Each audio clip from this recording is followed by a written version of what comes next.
मंत्रिमंडल के ऊपर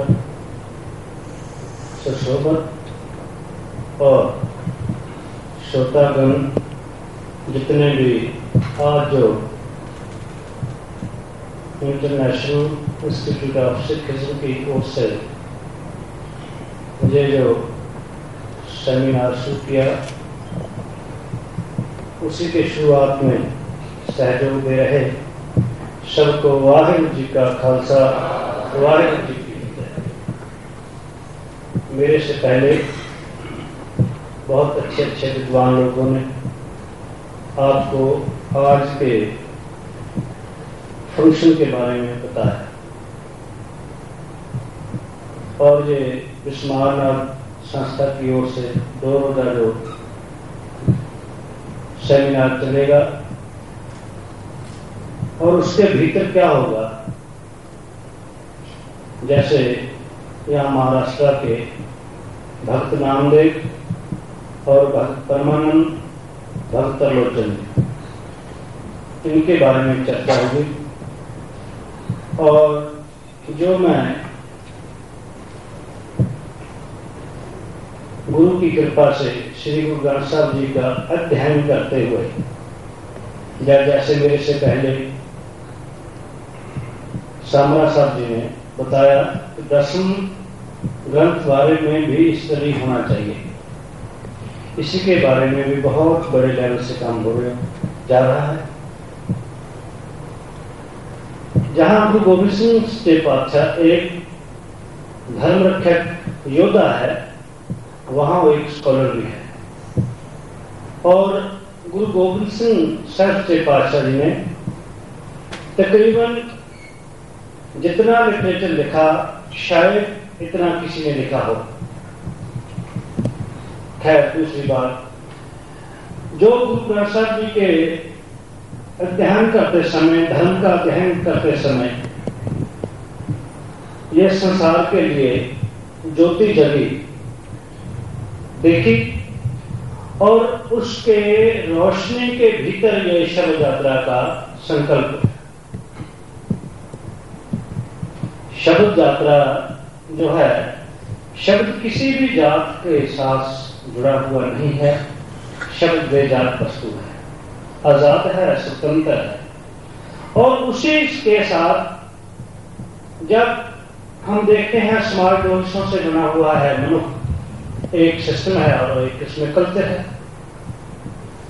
अगर किसी का सिस्टम टूट जाए तो भी वो अपसेट हो जाता है, डिस्टर्ब होता है, परेशान होता हुआ, दुखी होता हुआ दूसरों को भी दुखी करता है, समाज में भी जाता है। जब किसी का कल्चर भी टूट जाए, भूल जाए, तो भी समाज का ऐसा हाल होता है। ऐसे समय संसार में प्रभु की कृपा से वो लोग समाज में आते हैं जो इनको गाइड करने के लिए, जैसे श्री गुरु ग्रंथ साहब जी महाराज में 15 भक्तों की वाणी है। गुरु ग्रंथ साहब जी एक वो शख्सियत है जो मनुष्यता का गुरु माना जाता है। वो किसी एक मजहब, किसी एक जाति या किसी एक कम्युनिटी या किसी एक परिवार के साथ जुड़ा हुआ नहीं है, केवल वो मानवता का गुरु है। देखो, कोई उसमें जिसकी वाणी है वो दिल्ली में जन्मा, कोई राजस्थान में जन्मा, कोई यूपी में जन्मा, कोई मध्य प्रदेश में, कोई यहां महाराष्ट्र में, कोई बंगाल में, उड़ीसा में, पाकिस्तान में जन्मा, और कोई सैकड़ों साल पहले भी जन्मे थे। उनका पंजाब वालों से केवल जन्म का संबंध नहीं है, वो तो सभी इलाकों से है, सभी जातियों से है। उसमें शूद्र भी है, उसमें वैश्य भी है, उसमें खत्री भी है, उसमें ब्राह्मण भी है। इन सभी धर्म का अध्ययन करते हुए देखा तो गुरु ग्रंथ साहब जी की जो ज्योति है, जैसे एक लाइट है, लाइट की क्या जात होती है, सभी के लिए मिलती है, बराबर है। ये रोशनी हो रही है, इसकी क्या जात है। गुरु ग्रंथ साहब में जो शब्द की ज्योति जली, वो सारे संसार को रोशनी देने के लिए मुबारक है। और उसी के संकल्प से उठी हुई ये शब्द यात्रा एक रोशनी के अंतर्गत जीने और जीवन लेने और जीवन देने के लिए जा रही है।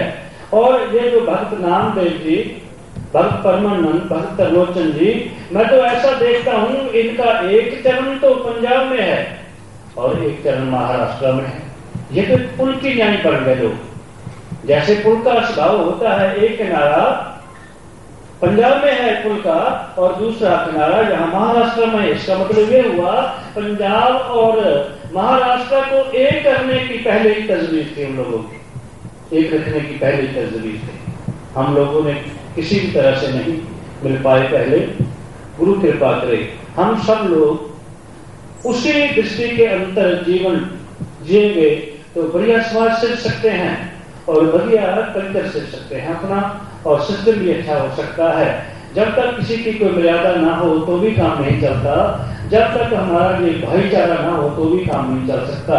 जितनी भी ये रोशनी है हम लोगों ने उन महापुरुषों के जीवन से लेनी है, और जैसा उन लोगों ने अपना जीवन शांत और एकाग्रता वाला पैदा किया वैसा ही हमारा जीवन हो सकेगा, और हम लोग एकाग्रता से रहने वाले सदा सुखी रहेंगे।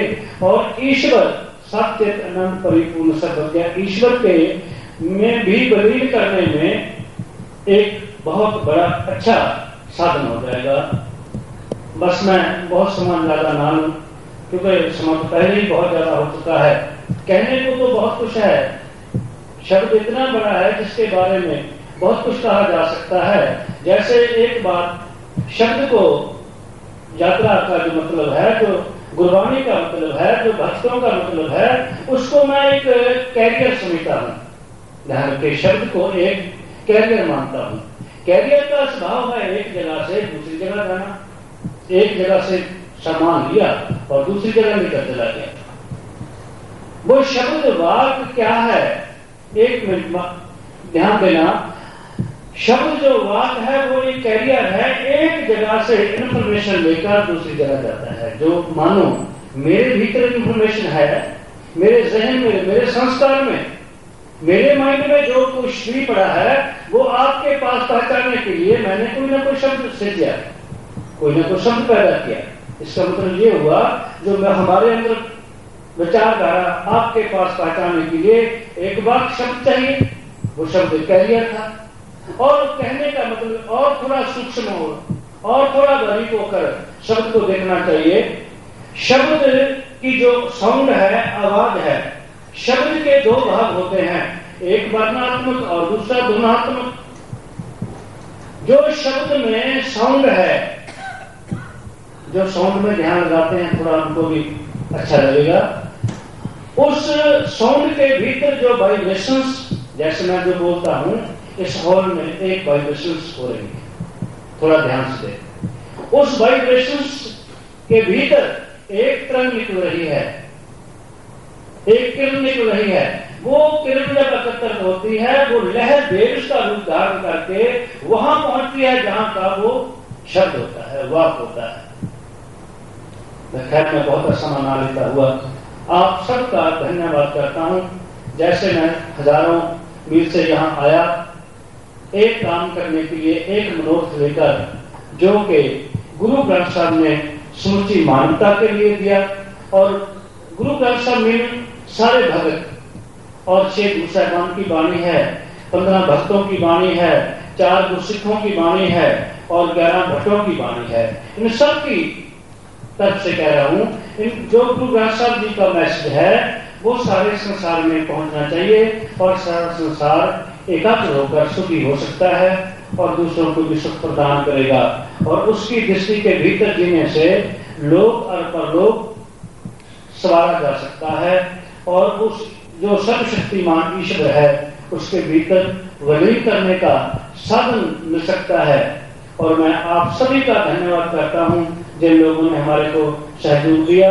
और जैसा भी आज आप लोगों ने फंक्शन देखा है, ये आप सारे लोगों के सहयोग का एक झलक था, एक स्वरूप था। और मैं आपका सबका धन्यवाद करता हुआ वाहिगुरु जी का खालसा, वाहिगुरु जी की